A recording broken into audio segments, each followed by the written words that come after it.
January 26, 1945, 0437 hours. Hill 700, Luzon Island, Philippines.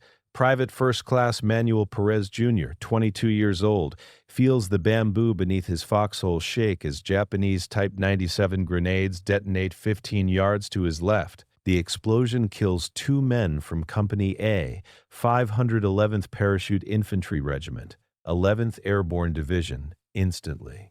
Perez doesn't flinch. Born in Oklahoma City to Mexican immigrants who worked the meatpacking plants, he'd been hunting white-tailed deer in the Wichita Mountains since he was 8 years old. His father taught him one rule that morning air in the Philippines would prove invaluable: take the shot you have, not the shot you want.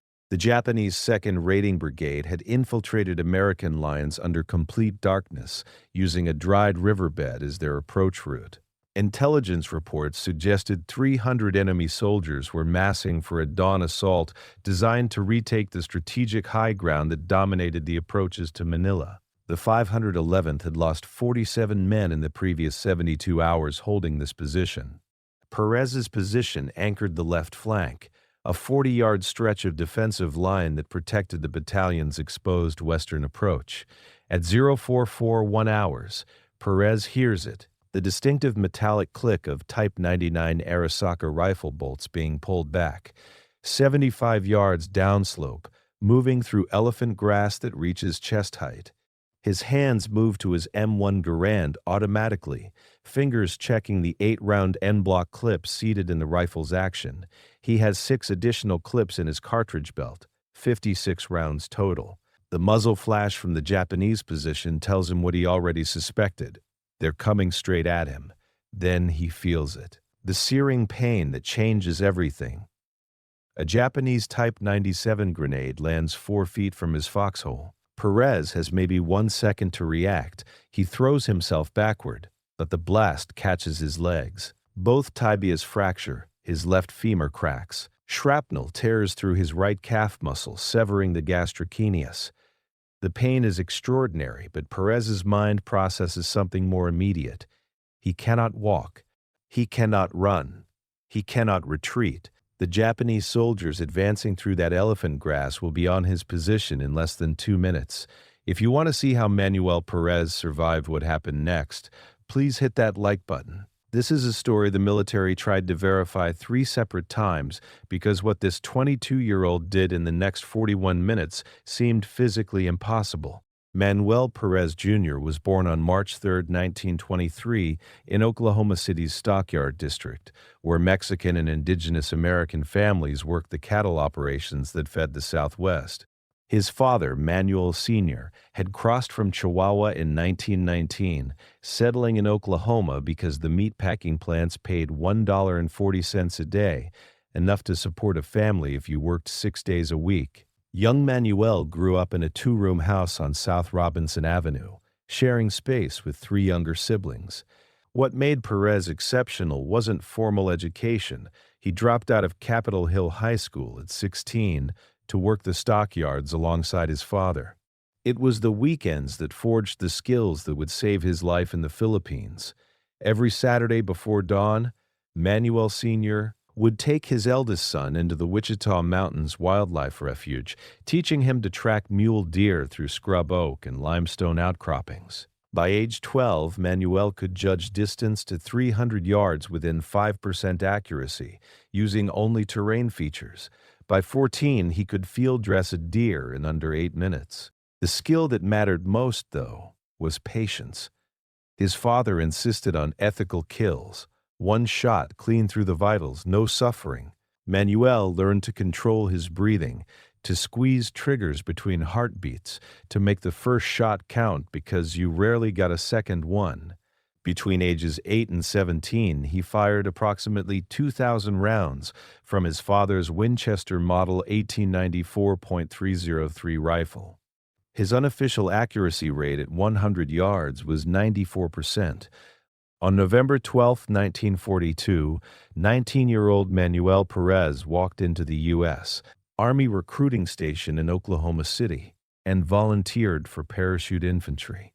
The recruiter, Sergeant Howard Mills noted Perez's physical specifications: 5'9", 165 pounds, excellent vision, steady hands. At Fort Benning, Georgia, Perez scored 241 out of 250 on the rifle qualification course, expert marksman classification. His jump school instructors noted his unusual calmness under stress and exceptional spatial awareness during equipment malfunctions. The 511th Parachute Infantry Regiment shipped to the Pacific Theater in May 1944. Perez saw his first combat on Leyte Island in November 1944, where the regiment conducted parachute assaults behind Japanese lines. In 6 weeks of continuous operations, Perez participated in 17 combat patrols and earned a reputation for precision shooting during night ambushes.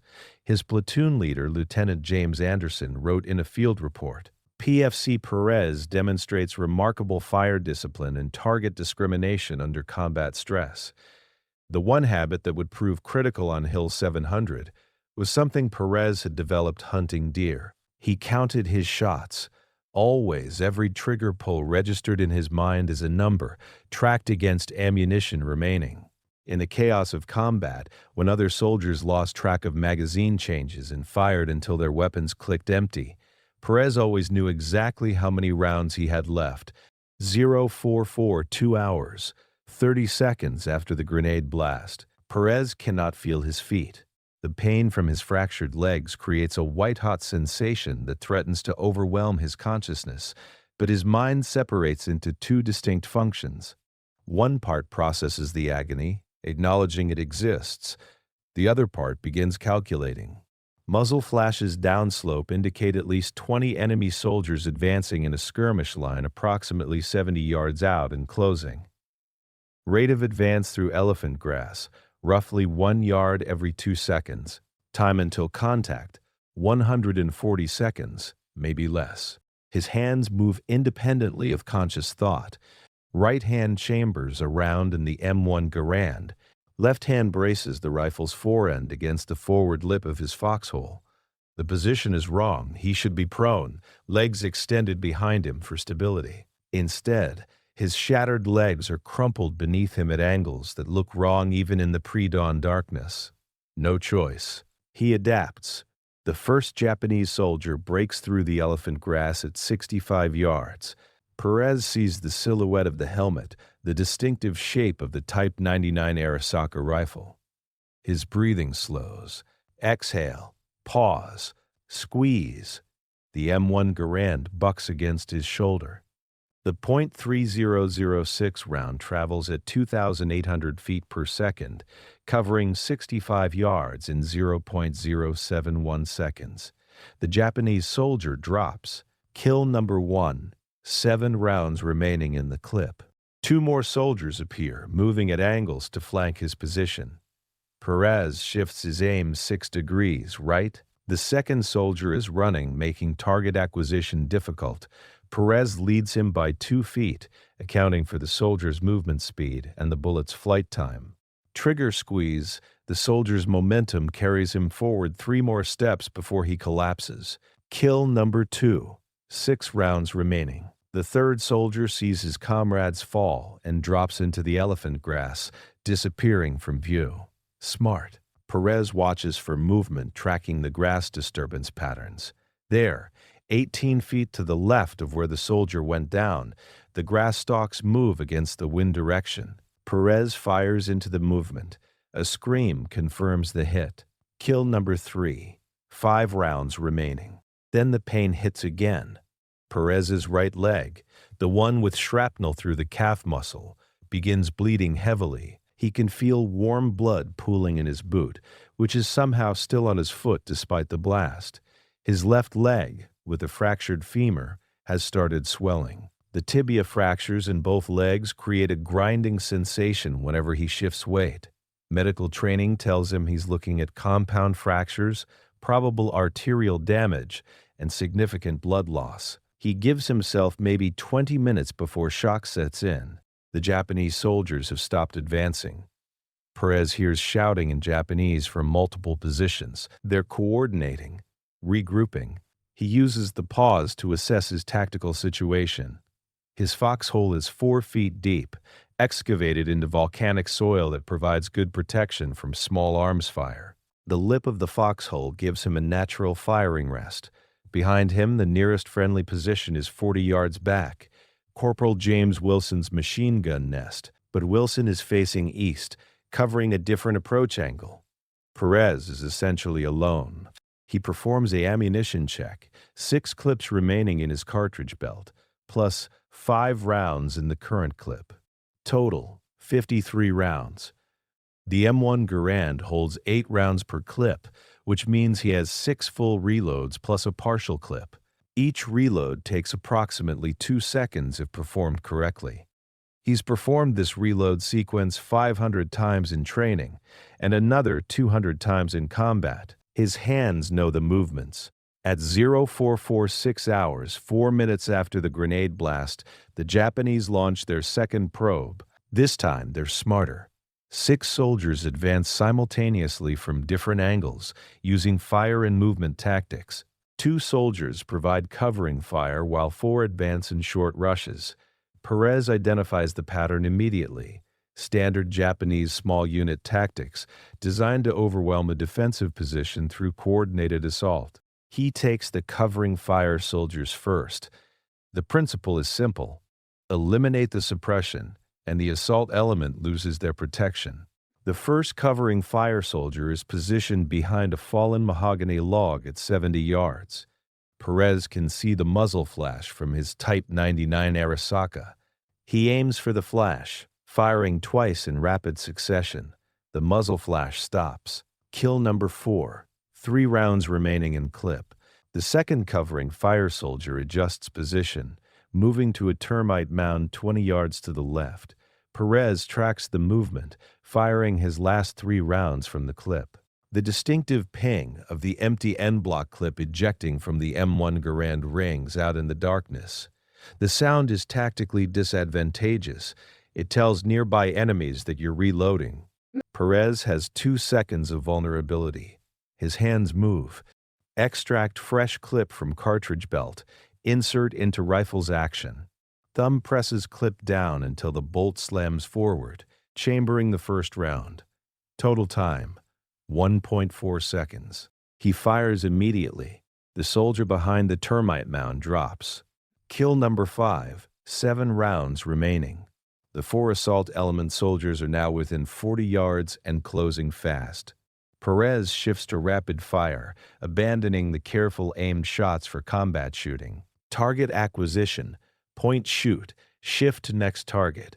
The M1 Garand's semi-automatic action allows sustained fire rates of 4050 rounds per minute if the shooter can manage the recoil and maintain accuracy.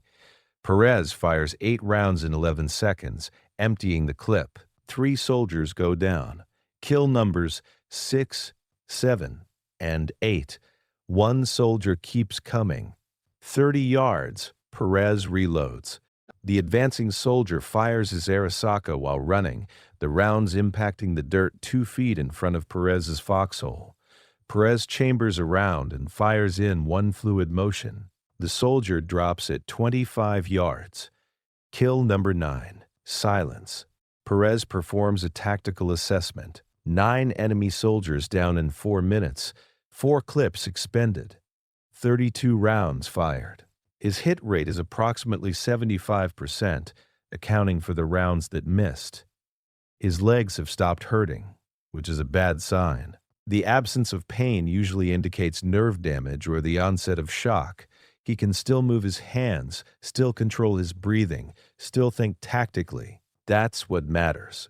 0451 hours, 9 minutes after the initial grenade blast.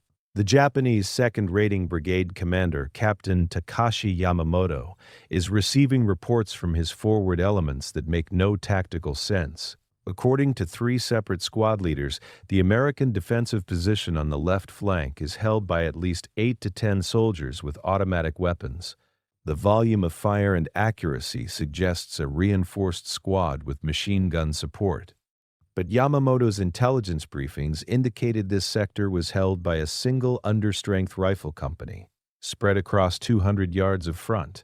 Yamamoto makes a decision. He commits his reserve force, 25 soldiers from 3rd Platoon, to overwhelm what he believes is the American strongpoint. If he can crack this position, his entire raiding force can pour through the gap and roll up the American line from the flank. He orders a coordinated assault, suppressing fire from mortars and rifle grenades, followed by a massed infantry charge. Time of attack, 0455 hours. The first mortar round lands 15 yards behind Perez's foxhole. The second lands 10 yards to his right. The Japanese mortar crew is walking rounds onto his position, adjusting for range. Perez counts the interval between rounds, 12 seconds. The Type 89 grenade discharger, which Americans call a knee mortar, has a maximum effective range of 650 yards and fires 50 mm rounds. Each round weighs approximately 1.7 pounds and contains enough high explosive to create a lethal fragmentation radius of 30 feet. Perez cannot move. His legs make mobility impossible. The only advantage he has is the foxhole's depth and the lip of volcanic soil protecting him. He presses himself against the forward wall of the foxhole, making his profile as small as possible. The third mortar round impacts 8 yards away. Shrapnel whistles overhead. The fourth round lands 12 yards out. They've overshot. Now they'll correct back. The fifth round will likely land in or near his foxhole.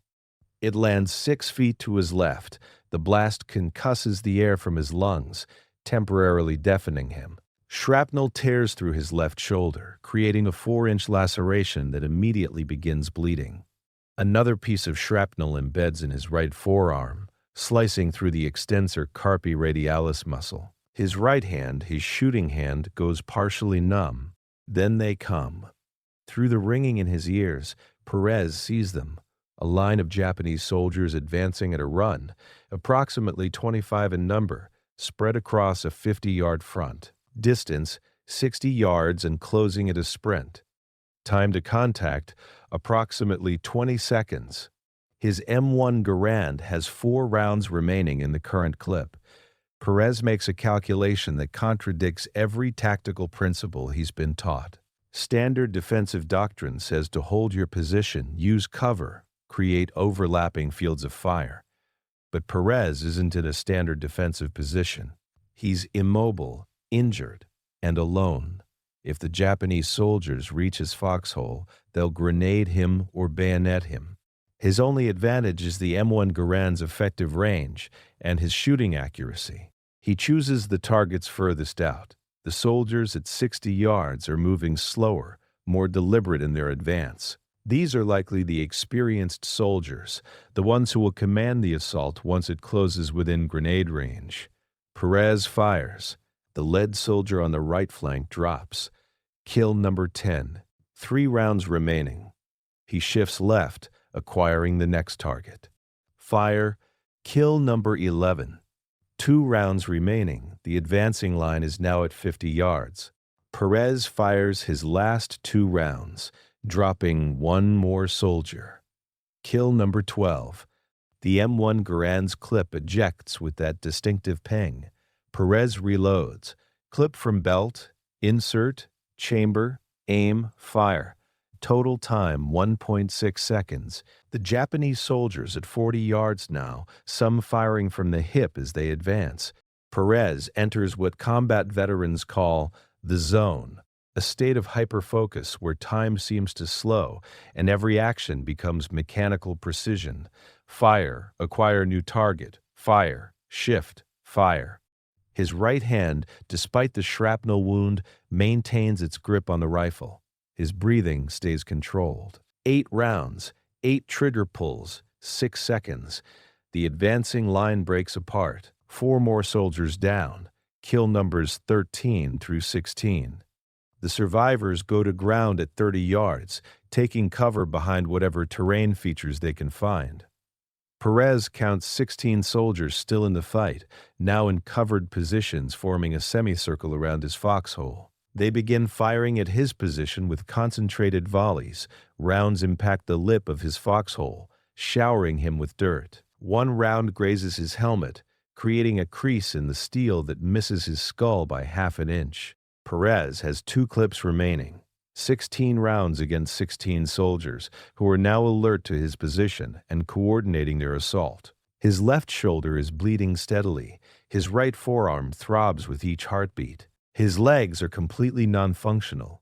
He estimates he has maybe 10 minutes before blood loss forces unconsciousness. He makes a decision that will seem insane to the after-action investigators. He goes on the offensive. Using his arms, Perez hauls himself up to a kneeling position, bracing his torso against the forward lip of the foxhole. This exposes his upper body above the foxhole's protection, making him visible and vulnerable. But it also gives him better firing angles and clearer sightlines. He identifies the closest Japanese soldier, 25 yards away, partially concealed behind a volcanic rock outcropping. Perez fires 3 rounds in rapid succession, varying his point of aim slightly with each shot. The technique is called reconnaissance by fire, shooting at a position to force a reaction that reveals the target's exact location. The 3rd round finds its mark. Kill number 17. The Japanese soldiers recognize they're facing something unexpected.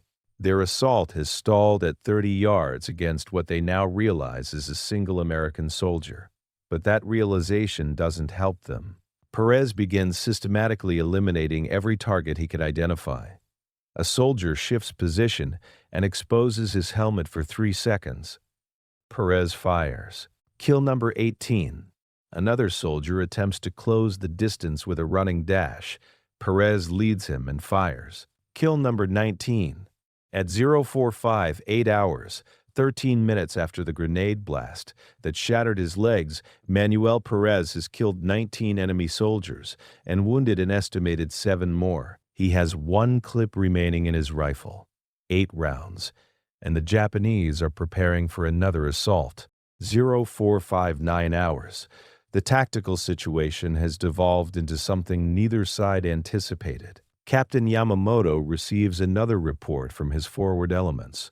The American position that was supposed to collapse under the massed assault has instead decimated his 3rd platoon. Of the 25 soldiers committed to the assault, only 12 are still combat effective. The others are dead or wounded. Yamamoto cannot comprehend how a single defensive position is generating this level of accurate fire. His initial assessment, 8 to 10 defenders with automatic weapons, now seems conservative. He estimates at least 15 American soldiers are holding this position. He makes the decision to commit his final reserve, 16 soldiers from 2nd Platoon, plus himself. Yamamoto is a veteran of the China campaigns, a soldier who has participated in 17 major engagements since 1937. He will personally lead this assault, and he will not accept failure. The attack will be coordinated with rifle grenades to suppress the American position, followed by a bayonet charge. If the Americans are as numerous as he believes, they cannot possibly maintain accuracy against a determined close-quarters assault. Perez sees the rifle grenades launch. The Type 89 rifle grenade uses a specialized launching cup attached to the Arisaka rifle's muzzle, firing a projectile similar to a mortar round but with less range and accuracy. He counts 4 grenades in flight, tracking their arcs against the lightning sky. Dawn is approximately 12 minutes away. The grenades land in a cluster pattern around his foxhole. One impacts 10 yards to the right, another 8 yards to the left, the third 12 yards behind him, the fourth 15 yards forward. The blast sequence creates a kill zone that would neutralize any soldiers attempting to reinforce his position, but Perez is already inside the kill zone, pressed against the foxhole's wall. The concussive force is tremendous. His vision blurs, his equilibrium shifts. Blood begins flowing from his left ear, where the pressure wave has ruptured his eardrum. Then they charge. 28 Japanese soldiers, including Captain Yamamoto, advancing at a full run with bayonets fixed. The distinctive triangular bayonets of the Type 99 Arisaka rifle are 17 inches long, designed for the aggressive close-quarters doctrine that Japan's military emphasizes. Distance, 45 yards in closing at a sprint. Perez has 8 rounds, 28 targets. The mathematics are unforgiving. He fires his first 4 rounds into the center of the charging formation, aiming for mass rather than individual targets. The tight grouping of soldiers means any hit will likely strike someone. 3 soldiers go down. Kill numbers 20 through 22. 4 rounds remaining. The formation is now at 30 yards. Perez ejects the spent clip and reaches for his last fresh clip. His right hand, damaged by shrapnel and weakened by blood loss, fumbles the reload. The clip falls into the foxhole. 3 seconds lost. The charging soldiers are now at 25 yards. Perez retrieves the clip, inserts it. Chambers around. The lead soldiers are at 20 yards. He fires 4 times in 3 seconds. 3 soldiers drop. Kill numbers 23 through 25. The M1 Garand clicks empty. No ammunition remaining. The Japanese soldiers are at 15 yards. Perez draws his M19 11A 1.45 caliber pistol from his hip holster. The weapon holds 7 rounds in the magazine, plus 1 in the chamber, 8 rounds total. The .45 ACP cartridge is designed for close-range stopping power, with an effective range of approximately 50 yards but optimal performance under 25 yards. The Japanese soldiers are now at 12 yards in closing. Perez fires the M1911 with his right hand, bracing the pistol against the foxhole's lip. The recoil of the .45 ACP is substantial, approximately twice that of the 9mm pistols that other armies issue. But the stopping power is undeniable. The first round hits a Japanese soldier's center mass at 10 yards, the 230-grain bullet transferring 370 foot-pounds of energy into the target. The soldier's forward momentum stops instantly. Kill number 2006, 8 yards. Perez fires again. Kill number 27, 6 yards. Fire. Kill number 28, 4 yards. Fire. Kill number 20009. The Japanese soldiers are now so close that Perez can see their facial expressions, determination mixed with terror as they watch their comrades fall. 2 yards. The lead soldier, Captain Yamamoto, leaps toward Perez's foxhole with his bayonet extended. Perez fires the M1911 at a range of 4 feet. The round hits Yamamoto in the chest, but the captain's momentum carries him forward. He crashes into the foxhole, his bayonet slashing across Perez's torso and creating a 6-inch laceration across his ribs. Perez fires again, point blank into Yamamoto's head. Kill number 30. 3 more soldiers reach the foxhole's edge. Perez fires 3 times in rapid succession at ranges under 5 feet. Kill numbers 31 through 33. The M1911 clicks empty. No ammunition remaining. 3 Japanese soldiers are now standing at the foxhole's edge with bayonets. Perez grabs the Arisaka rifle from Captain Yamamoto's dead hands. The Type 99 rifle is different from the M1 Garand, shorter overall length, heavier bolt action, but essentially the same operation principles. Perez works the bolt, chambers around, and fires upward at the soldier directly above him. Kill number 34. He works the bolt again, fires. Kill number 35. The 3rd soldier thrusts his bayonet downward. Perez rolls left, the bayonet stabbing into the dirt where his chest was half a second earlier. Perez swings the Arisaka rifle like a club, the wooden stock connecting with the soldier's knee. The soldier falls into the foxhole. Close quarters combat. No room for rifle work. Perez uses the rifle's bayonet, the weapon he's never trained with but now has no choice but to employ. The Japanese soldier recovers quickly, drawing a Type 14 Nambu pistol. Perez drives the bayonet forward before the soldier can aim. Kill number 36. 0503 hours, 18 minutes after the grenade blast. Perez performs a tactical assessment, 36 confirmed kills. His M1 Garand is empty, discarded in the foxhole. His M1911 pistol is empty. He's armed with a captured Japanese Arisaka rifle with approximately 4 rounds remaining in the internal magazine. His left shoulder is bleeding heavily. His right forearm is partially paralyzed. Both legs are shattered. His ribs have a deep laceration that might have penetrated to the peritoneum. His left eardrum is ruptured. He estimates he has less than 5 minutes of combat effectiveness remaining before shock or blood loss renders him unconscious, and there are still Japanese soldiers moving in the elephant grass. The final phase of the engagement begins at 0504 hours. Perez can hear them, at least 15 more Japanese soldiers repositioning in the grass beyond his visual range. The pre-dawn light is improving visibility, which works against him. The Japanese can now see that his position is indeed held by only one soldier, that the devastating fire that destroyed 2 assault waves came from a single foxhole. The tactical implications are clear. If they coordinate one more massed assault, they will overwhelm him. Perez makes his final tactical decision. Using only his arms, he hauls himself out of the foxhole. The pain from moving his shattered legs is so intense that his vision briefly goes dark. But pain is just information now. Data his mind acknowledges, but doesn't prioritize. He drags himself 10 feet to his right, positioning himself behind a fallen mahogany log that provides cover in a slightly elevated firing position. The change in position saves his life. 6 Japanese soldiers, thinking Perez is still in the foxhole, launch grenades directly into it.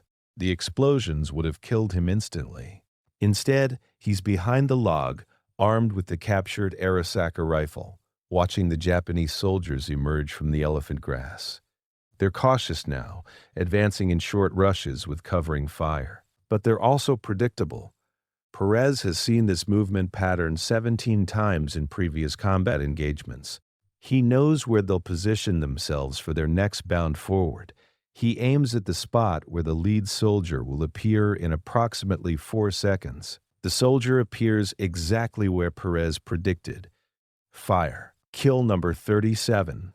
3 rounds remaining in the Arisaka. The Japanese soldiers go to ground again. Perez shifts position, dragging himself 8 feet to the left. The movement leaves a blood trail, but it also gives him a different firing angle. 2 soldiers attempt to flank his original position. Perez fires twice. 1 soldier drops.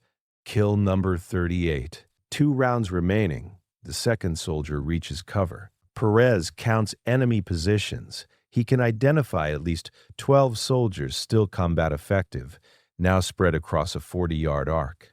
At 0507 hours, 22 minutes after the grenade blast, the situation changes.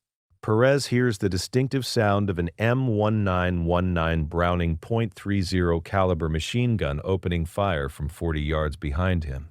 Corporal James Wilson, from the adjacent defensive position, has finally recognized the scope of the assault on Perez's sector and is engaging the Japanese soldiers from a flanking position. The .30 caliber machine gun fires at 4,00550 rounds per minute, each round traveling at 2,800 feet per second. The sustained fire breaks the Japanese assault completely. Soldiers who were preparing to rush Perez's position are now caught in a crossfire between his limited rifle fire and Wilson's machine gun.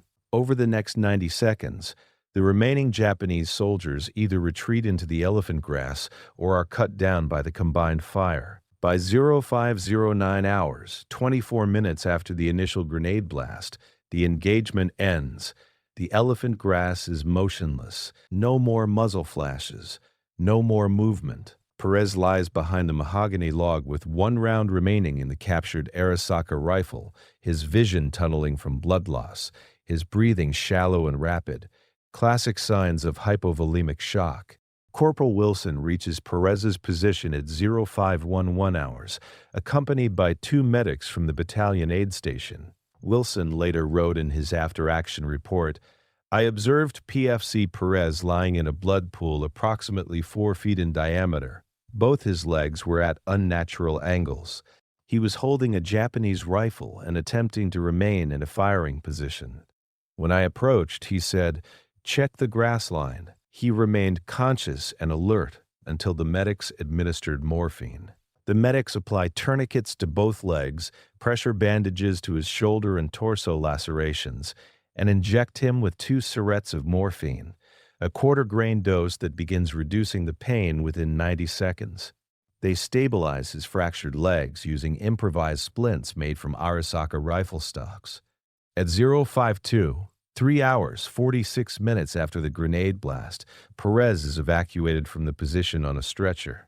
When the relief force secures the area at 0545 hours, they find a battlefield that requires 3 separate counts to verify.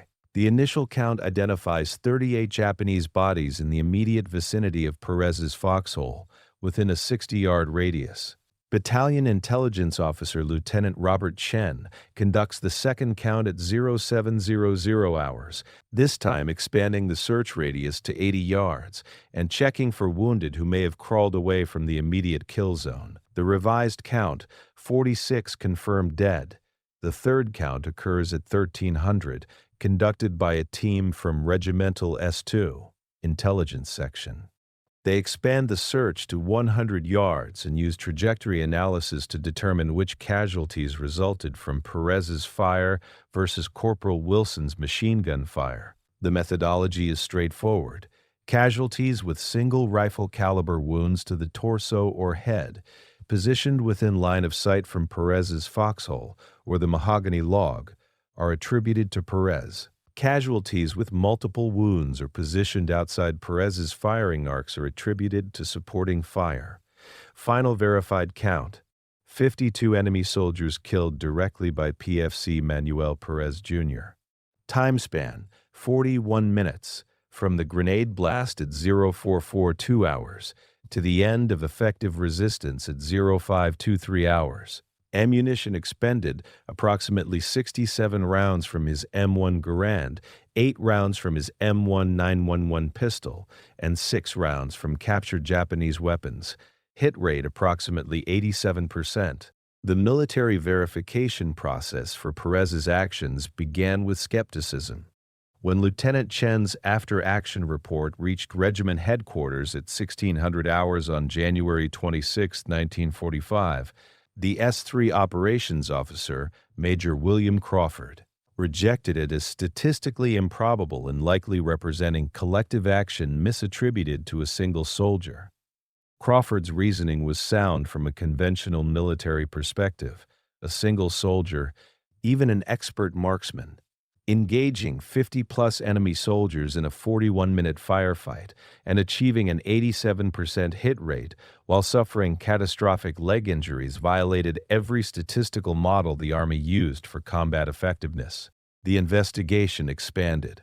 On January 27th, a team from division headquarters conducted interviews with every soldier who had line of sight to Perez's position during the engagement.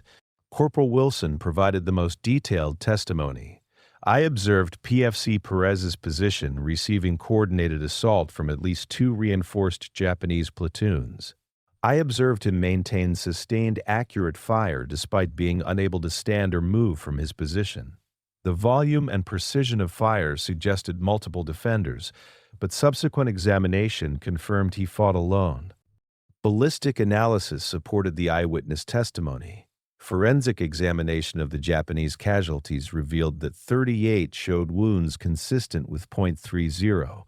06 ammunition fired from an M1 Garand, 7 showed wounds from .45 ACP ammunition consistent with the M1 911 pistol, and 7 showed wounds from 5 times 50 mm Arisaka ammunition. The wound patterns, angles of entry, and bullet fragmentation characteristics were all consistent with fire originating from Perez's foxhole and his secondary position behind the mahogany log. On February 3, 1945, 8 days after the engagement, the 11th Airborne Division commander, Major General Joseph Swing, recommended PFC Manuel Perez Jr. for the Medal of Honor. The recommendation cited extraordinary heroism and intrepidity at the risk of his life above and beyond the call of duty. The paperwork moved through military channels with unusual speed, reaching the War Department in Washington, D.C. by February 15th. The Medal of Honor ceremony occurred on March 27, 1945, at the White House. President Harry S. Truman, who had assumed the presidency just 2 weeks earlier following Franklin D. Roosevelt's death, presented the medal to Perez personally. The citation read in part, "Private First Class Perez's extraordinary heroism, his complete disregard for personal safety, and his determination to hold his position against overwhelming enemy forces reflect the highest credit upon himself and the military service."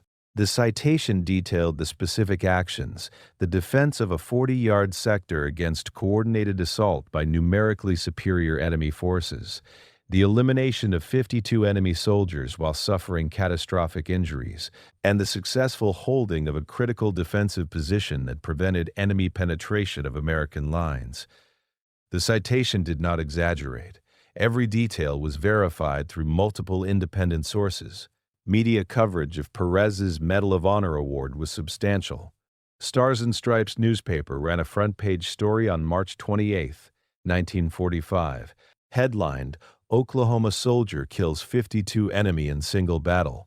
The Associated Press distributed the story to 700 newspapers across the United States. Time magazine published a feature article comparing Perez's actions to those of Alvin York in World War I, noting that Perez's kill count exceeded York's 32 enemy soldiers in a single engagement. But Perez himself never spoke publicly about the battle. His medical recovery took 9 months, 3 surgeries to repair his shattered legs, 1 surgery to remove shrapnel from his shoulder and forearm, and extensive physical rehabilitation at Letterman Army Hospital in San Francisco. He received a medical discharge with full disability benefits on December 15, 1945. Manuel Perez Jr. returned to Oklahoma City on December 22, 1945, to a community that had followed his story through newspaper coverage and radio reports. The city organized a parade in his honor on January 5, 1946. Approximately 3,000 people attended, lining South Robinson Avenue from the stockyards to the state capitol building.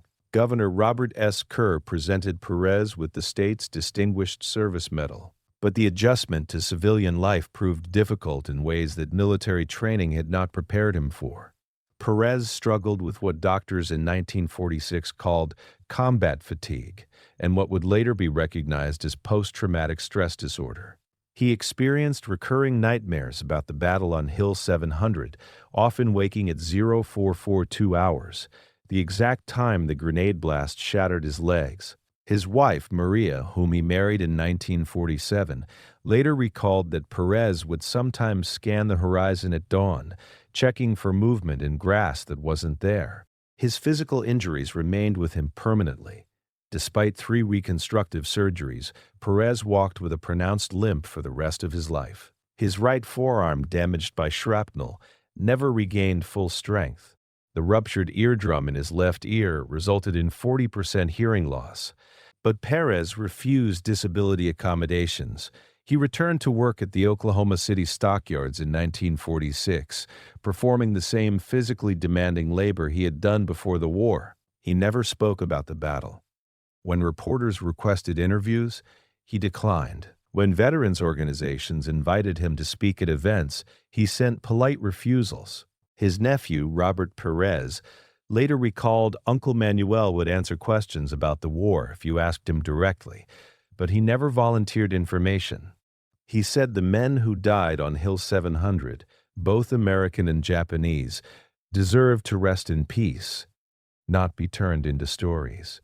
Perez maintained his shooting skills throughout his civilian life, returning to the Wichita Mountains Wildlife Refuge for deer hunting every autumn, just as he had done with his father before the war. But he adopted a personal rule. He only fired 1 shot per hunt, the same ethical hunting principle his father had taught him. He explained the rule to his son Manuel III in 1958.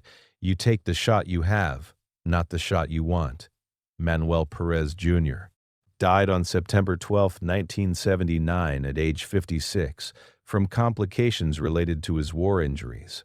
Specifically, his death certificate listed Chronic post-traumatic osteomyelitis, a bone infection that developed in his left femur as a result of the compound fracture sustained in 1945. The infection had been managed with antibiotics for 34 years, but ultimately proved fatal.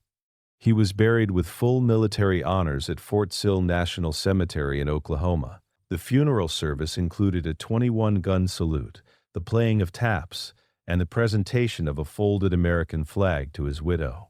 Approximately 400 people attended, including 7 Medal of Honor recipients from other conflicts and 42 veterans who had served in the 511th Parachute Infantry Regiment. In 1982, the Oklahoma State Legislature designated a 10-mile stretch of Interstate 44 near Oklahoma City as the PFC Manuel Perez Jr. Memorial Highway. The dedication ceremony included the installation of a bronze plaque summarizing his Medal of Honor actions. In 2005, the U.S. Army named a training facility at Fort Benning Perez Hall in his honor. The facility trains parachute infantry soldiers in the same skills that Perez demonstrated on Hill 700: marksmanship, tactical decision-making, and calm performance under extreme stress. 52 enemy soldiers killed in 41 minutes. These numbers seem impossible until you examine the specific conditions that made them achievable. Manuel Perez Jr. didn't survive Hill 700 through superhuman strength or impossible luck. He survived through the convergence of specific skills developed over 14 years of training. Tactical positioning that maximized his advantages while minimizing his vulnerabilities, and the kind of calm decision-making under pressure that cannot be taught but only forged through experience. The skills began in the Wichita Mountains at age 8, learning to judge distance, control breathing, and make the first shot count. They continued through 2,000 rounds of practice ammunition, teaching his muscle memory the exact pressure required to squeeze a trigger without disturbing aim. They expanded at Fort Benning, where military training added tactical awareness and weapons handling under stress. They were tested on Leyte Island, where 17 combat patrols taught him how to function when people were actively trying to kill him. The tactical positioning was both fortunate and deliberate.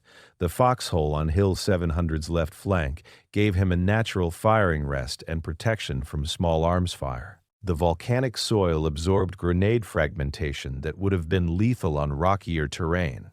The pre-dawn darkness limited the Japanese soldiers' ability to coordinate their assaults, while Perez's hunting experience made him comfortable shooting in low-light conditions. Even his immobility, caused by catastrophic leg injuries, became an advantage. He couldn't retreat, so he committed completely to holding his position. But the numbers ultimately reflect something simpler.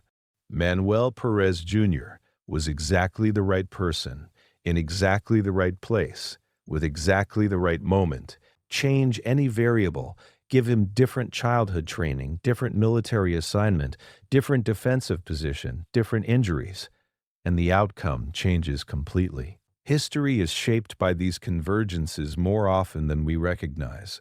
This story matters because it represents the forgotten majority of World War II combat actions, the small unit engagements that determined whether strategic objectives succeeded or failed. While historians focus on major battles like D-Day or Iwo Jima, the war was actually won through thousands of small defensive stands like Hill 700. Where individual soldiers held critical positions against numerically superior forces. Perez's 41 minutes of combat on January 26, 1945, prevented a Japanese breakthrough that could have delayed the liberation of Manila and cost hundreds of American lives. If this story of impossible courage and verified heroism moved you, please hit that like button. This channel exists to preserve the stories of soldiers like Manuel Perez Jr., men whose actions changed history, but whose names are fading from memory. Subscribe to ensure these stories of sacrifice and skill are never forgotten. And leave a comment telling us where you're watching from, or if any of your family members served in World War II. We read every comment. Manuel Perez Jr. returned to the stockyards after the war, choosing the quiet dignity of ordinary work over the public recognition his actions had earned. He lived 56 years, 34 of them carrying injuries that reminded him daily of those 41 minutes in the Philippines. He raised a family, worked an honest job, and never asked for special treatment because of the Medal of Honor around his neck.